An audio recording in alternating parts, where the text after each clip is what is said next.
Hey guys, what's going on? It is the week one check-in for the Duffs to Darts. This is the first official check-in since I did the initial outline of the project. First things first, all the people who have, commented on Twitter and Instagram about the project, I really appreciate all the support. It's going to be hard. I know it's going to be difficult. I know it's not going to be easy for myself. I've had a lot of people ask questions as far as what I was going to do, how I was going to plan to do it. A lot of it's reading up different drills that I can find online and watching a lot of YouTube. So I watched a lot of Mr. Short Game's videos this past week. One thing that he was doing was he was doing pitch shots with, the alignment stick behind it. I don't have an alignment stick. I just never bought one, but what I had was, I'll show you right here. What I had was a dowel rod that my wife uses when she makes cakes, kind of left over. So I figured, okay, just use that. So I just took that and I put it on the back of my clubs and I put a mat down on the, on the tile and just kind of swung away. I see what the point was, just to kind of make sure you turn through so that way the stick isn't just smacking you in the side, which it was for me. So it worked out okay. Not terribly, ingenious idea or anything like that, but it works for what I was trying to do. Big thing this week, actually, that I did, though, was the big part of the outline was I needed to get new clubs that were going to fit me in my game because my swing has changed from what I was fit for 10 years ago. So I headed out to Sub 70 on Sycamore. I had outlined that that's where I was going to go. I met with Jason, who's the owner of the company, and we did a fitting. It was kind of like an old school, new school type fitting. So we went on his launch monitor there, and we got some spin rate numbers, swing speed and distance. And you see right here, it's actually the best shot I hit. It was a total dart. I hit it right down the line. It had a nice little baby draw on it, and it landed on the line. I've never done that before at a simulator. So I shouted out, land on the dot. But it didn't hear me. It was going to happen either way. So what I ended up going with was the 699s.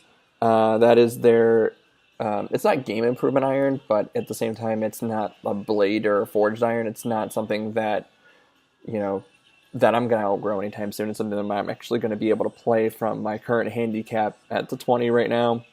And I could play this even down to a 7. It's very possible I can play it, that low. And even beyond that. So, really excited. I ordered the 699s, and those came later on in the week. They are amazing. Check it out right here. Slide over to the video real quick.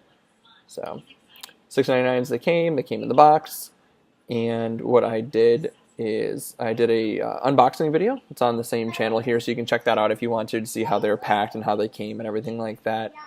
But immediately right after, second part, another part of the outline is that I need to get my shot scope tags on there. I need to be able to keep data through the entire year of how far I'm hitting each club, what my proximity to the hole is, am I more to the right, am I more to the left. With the shot scope tags on there, I'm actually going to be able to get those numbers all year.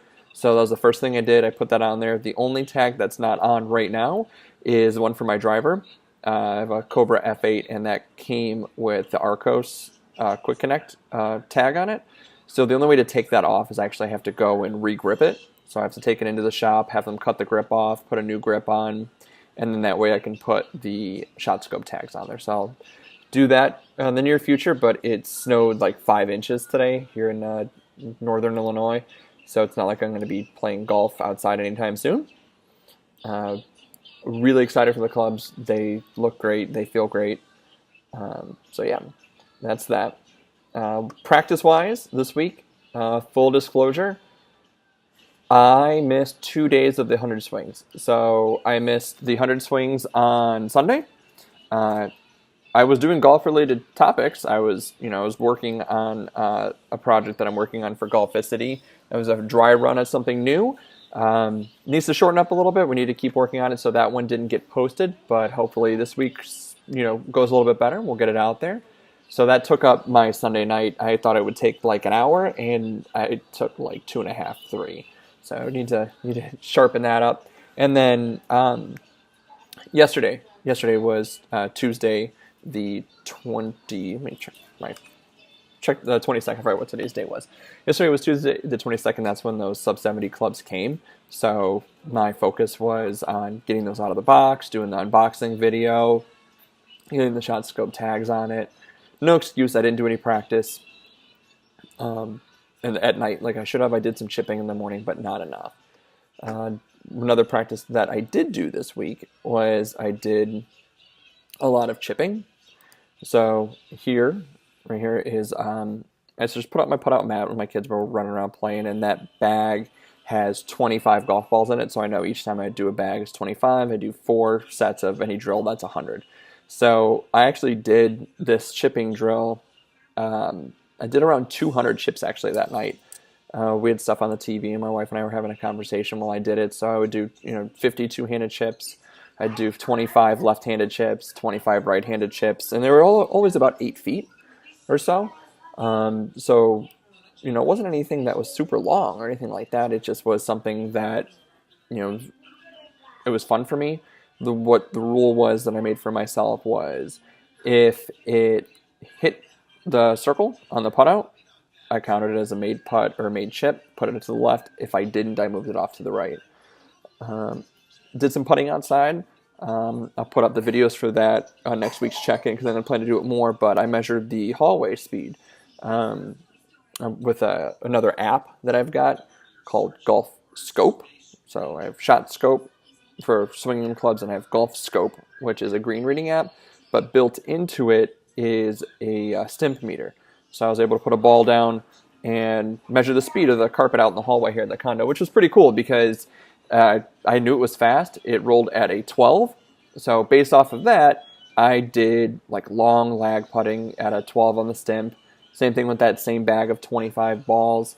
I made up another game for myself to keep practice fun. I put the putt out down, and I'll show it next week when I do more practice of it. Put the putt out down, and I measured out 25 feet, 25, 26 feet using the app, the measuring app on the iPhone. And the rule was for the game is you get one putt, you got to get it within inside that 3 feet, and then you got to, if you don't make it, obviously you have to get it in within one shot. That way I'm limiting it down to 2 putts. If I didn't make it in 2 putts, if I missed the cup on that second one, it's a failed putt. Doesn't count. So next time I do that to add to the pressure or to make it difficult, because that was the first time I kind of put that game together, if it's more than a 2 putt, start the bag over. So I have to hit 25 2 putts in a row. That should really help a lot, especially with rolling at a 12 on that stimp. Getting it within that 3-foot circle is really going to help me out. So last thing I did was more reading of the Tiger Woods book. Just kind of picking up what I can from that. It's a really, really good book. If you haven't read it, I definitely urge you to go out and get it. It's a really, really good read. If you have read it, let me know what you think. I am at the point where he has turned pro, and he's kind of having some issues with the sponsor. So if you've read further than that, don't spoil it for me. If you've read less than that, let me know in the comments. It's cool. That's it. That's all I got for the check-in this week. Hopefully you enjoyed it. Thanks for watching. Keep grinding.